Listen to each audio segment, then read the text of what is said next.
পুরী স্টেশনে দাঁড়িয়ে আছি, যাচ্ছি হাওড়া, কিন্তু হাওড়াগামী কোনো ট্রেনের টিকিট পাইনি। তাই একটি অল্টারনেটিভ ট্রেন বেছেছি হাওড়া যাওয়ার জন্যে। হাওড়া তো যাবে না ট্রেনটি, ট্রেনটি যাবে আপনার দীঘা। আমি আজকে ট্রাভেল করব আপনার পুরী দীঘা সমুদ্রকন্যা এক্সপ্রেসে। অল্টারনেটিভ ট্রেনে যাত্রাটা কিরকম হয়, আপনারাও যদি সরাসরি টিকিট না পান আর শনিবার করে যদি ফেরেন বাড়ির উদ্দেশ্যে, তাহলে এই ট্রেনটাকে কনসিডার করতে পারেন। বাইরে প্রচুর গরম, আর লক্ষ্য করলাম আপার ক্লাস ওয়েটিং রুমটা আছে, আর এটা পুরো এসি, তাই এখানে এসে বসলাম। আর ডিসপ্লে বোর্ডে দিচ্ছে কোন প্ল্যাটফর্মে কোন ট্রেন দেবে। আমাদের ট্রেন প্ল্যাটফর্ম নাম্বার 3-এ দিয়ে দিয়েছে।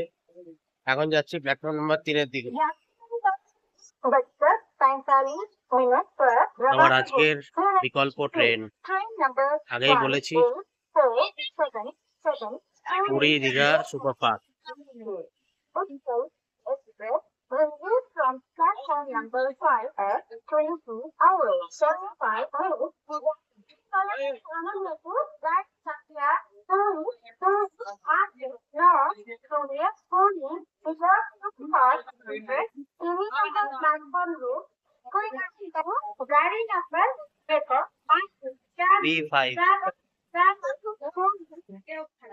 ওপরে সিট পেয়েছি, নিচে সিট পাইনি, সাইড লোয়ার পেলে আরো ভালো হতো। কাল সকাল 4:08 নাগাদ পৌঁছবে পাঁশকুড়া। পাঁশকুড়ার থেকে ধরবো সামালেশ্বরী এক্সপ্রেস। সামালেশ্বরী এক্সপ্রেস আবার পাঁশকুড়াতে ঢোকে প্রায় ওই 3:15 3:30 নাগাদ, মানে এই ট্রেনটার আগে। কিন্তু হিন্ট দেখাচ্ছে যে বেশ কিছুদিন ট্রেনটি ডিলে করছে, তো সেই সুবাদে আমি টিকিট কেটে নিয়েছি স্লিপারে। তো যদি কালকে ওটা লেট করে তাহলে আমি তো ওটা ধরেই চলে যাব হাওড়া, আর না যদি করে তাহলে অবভিয়াস ব্যাপার, আমার ওই স্লিপারের টাকাটা ওয়েস্ট যাবে, আমাকে লোকাল ধরে নিয়ে গরমের মধ্যে হাওড়া যেতে হবে। একটা পরিষ্কার পরিপাটি কোচ। আশা করি আমার এদিকে লোক না আসুক, তাহলে আমি কিছুটা নিচে থাকতে পারবো অনেকক্ষণ। টার্গেট রেখেছি 7:30 8টার মধ্যে হাওড়া ঢুকে যাওয়ার। এখন দেখা যাক এই ট্রেনটি কটায় আপনার পাঁশকুড়া পৌঁছয়। আর সামলেশ্বরী লেট করলেও কতখানি লেট করে, মোটামুটি আমার কাছে একটা মেসেজ এসছে ট্রেনটি 1 ঘন্টা মতো লেটে চলছে, মানে 4:30 নাগাদ ঢোকার কথা সেই হিসাবে। তাও দেখা যাক। পুরী ছেড়ে ট্রেনটি ধরো ঢুকবে 9:35 5 মিনিট দাঁড়াবে সেখানে। তারপরে ঢুকবে ভুবনেশ্বর 10:20 দাঁড়াবে 5 মিনিট, 10:25 ছেড়ে যাবে। 10:50 কটক দাঁড়াবে 5 মিনিট, 10:55 সেখান থেকে ছেড়ে যাবে। তারপরে ঢুকবে 11:38 জাজপুর কেওনঝাড় রোড, আবার সেখানে 2 মিনিট দাঁড়াবে। তারপরে ঢুকবে 12:57 ভদ্রক, এখানেও 2 মিনিট দাঁড়াবে। তারপরে ঢুকবে বালেশ্বর 1:38, এখানেও দাঁড়াবে 2 মিনিট। তারপরে হচ্ছে জালেশ্বর 2:19, এখানেও দাঁড়াবে 1 মিনিট। তারপরে ঢুকবে খড়গপুর 3:10, এখানে দাঁড়াবে 5 মিনিট। আর শেষ 4:08 পাঁশকুড়া, এখানে দাঁড়াবে 2 মিনিট। ট্রেনে প্যান্ট্রি সিস্টেম নেই, তাই খাওয়ার ব্যবস্থা করেছি আইআরসিটিসির অ্যাপের মাধ্যমে। সেখান থেকে রাতে ডিনারটা বুক করেছি, ভুবনেশ্বরে ডেলিভার্ড হবে। হাতে পাই আপনাদেরকে তখন দেখাবো। পড়ুন কি লেখা আছে, ইউ আর আন্ডার সিসিটিভি সার্ভেলান্স, মানে দেখুন সিসিটিভি লাগানো আছে, এটা বেশ ভালো জিনিস। 3 মিনিট ডিলে করে আমরা ঢুকছি ভুবনেশ্বর।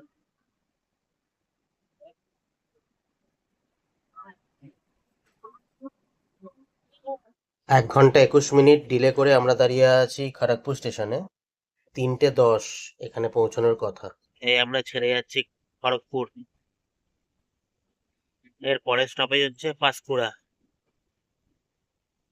আবার কন্টিনিউ করছি আপনাদের সঙ্গে খড়গপুর থেকে, নেমে যাবো পাঁশকুড়া। ট্রেন 1 ঘন্টা ডিলেতে চলছে, আর কালকে রাতের থেকে প্রায় না খেয়েই আছি, খিদাও পেয়েছে বহুতখানি।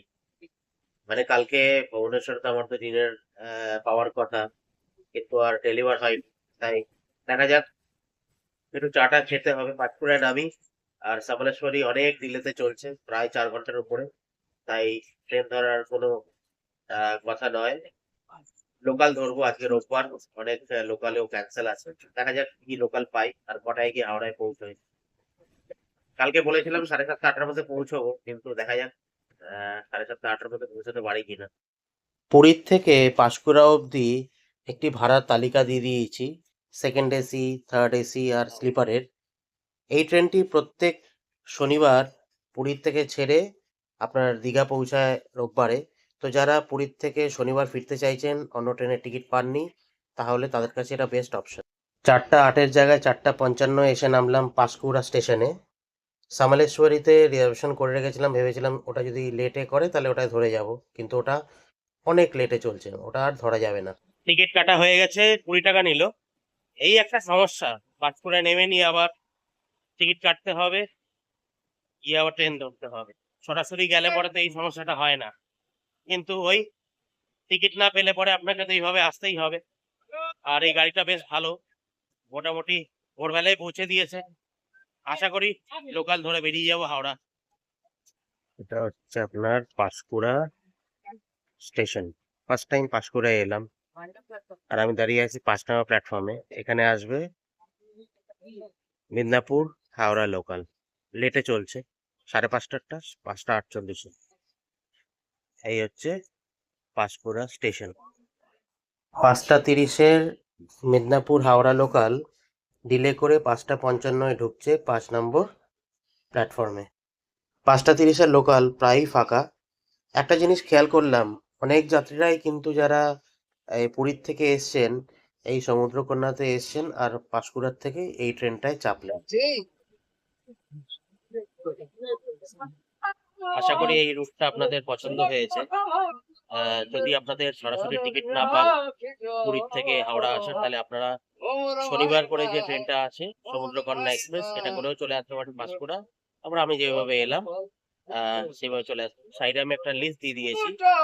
সমুদ্রকন্যা মোটামুটি ঢোকে 4:08। 5:30 অব্দি যে কটা ট্রেন আছে রোববার করে, তার একটা লিস্ট দিয়ে দিয়েছি।